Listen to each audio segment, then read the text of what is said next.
Hello everyone, belated happy Shivaratri. ఏంటి శివరాత్రి మొన్న అయితే మీ వీడియో ఈరోజు పెడుతుందని అనుకుంటున్నారా? సో కొంచెం లేట్ అయిందనమాట వీడియో పెట్టడానికి. ఇక శివరాత్రి రోజైతే మేమైతే గుడికి వెళ్ళి ఆ శివుడిని అయితే మంచిగా దర్శించుకున్నాం అనమాట. ఇక్కడ చూసారా ఎంతమంది వచ్చారో, ఎన్ని విలేజెస్ నుండి వచ్చారో. ఇక్కడ మా పొట్టోడైతే ఇక పండుకుండనమాట. ఇక లైన్లో నిలబడేసరికి ఇక స్టార్టింగ్లోనే మా పొట్టోడు ఏడిచిండు. ఇక అందుకే ఇక మా తమ్ముడైతే ఇక పక్కకి ఇట్లా వాడిని తీసుకొని కూర్చునిపోయాడు. ఇక వాడైతే పండుకుండు. ఇక్కడ జాతర అయితే మస్తు జరుగుతుంది అనమాట. మీలో ఎవరైనా వచ్చారా ఇక్కడికి? అంటే బదనకల్ నుంచి 3 కిలోమీటర్స్ మస్తు ఉంటుంది అనమాట. ఇక్కడ పోలీస్ అంకుల్ వాళ్ళు చూడండి ఏదో తీసుకుంటారు, ఇక వాళ్ళు నవ్వుకుంటూ వెళ్ళిపోతారు.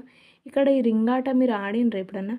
నేనైతే ఆడలేను. ఆడదామని ఉంటుంది కానీ మళ్ళీ పడుతుందో పడదో అని భయం అవుతుంది అనమాట. అందుకే నేనైతే ఆడలేదు. తాత కాదు, పోలీస్ అంకుల్ కొడతాడు నిన్ను.